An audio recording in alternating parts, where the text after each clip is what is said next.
ইসরায়েলে এ পর্যন্ত 400-এরও বেশি ব্যালিস্টিক ক্ষেপণাস্ত্র ছুড়েছে ইরান। এর মধ্যে 92% ক্ষেপণাস্ত্র মাঝ আকাশে ধ্বংস বা প্রতিহত করা হয়েছে। ইসরায়েলের সামরিক বাহিনীর মুখপাত্র লেফটেন্যান্ট কর্নেল নাদাভ সোসানি রোববার সাংবাদিকদের এ তথ্য জানান। নাদাভ সোসানি বলেন, ইরান 400-এরও বেশি ব্যালিস্টিক ক্ষেপণাস্ত্র ছুড়েছে। আমাদের বাধা দেওয়া বা ধ্বংস করার হার বেশ ভালো।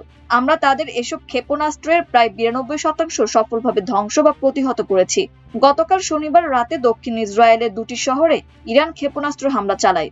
এতে প্রায় 180 জন মানুষ আহত হন, কয়েকজনের অবস্থা গুরুতর।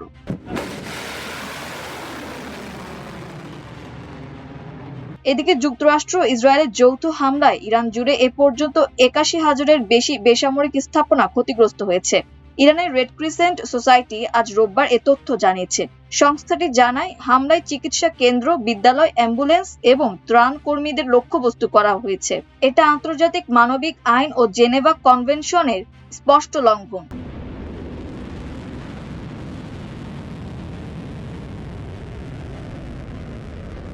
এদিকে মধ্যপ্রাচ্যে চলমান যুদ্ধে মৃত্যু ও যন্ত্রণাকে পুরো মানব পরিবারের জন্য একটি কলঙ্ক বলে মন্তব্য করেছেন পোপ চতুর্দশ লিও।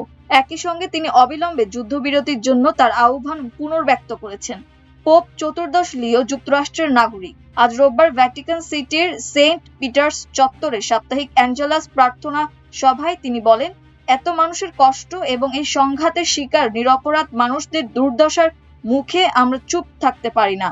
তাদের যা কষ্ট দিচ্ছে তা সমগ্র মানবজাতিকেই কষ্ট দিচ্ছে।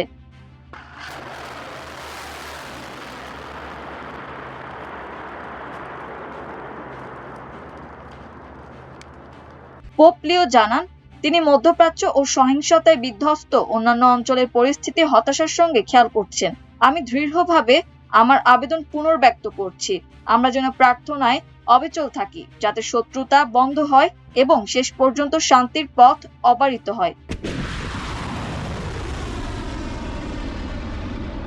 মাল্টিমিডিয়া ডেস্ক, আমার দেশ।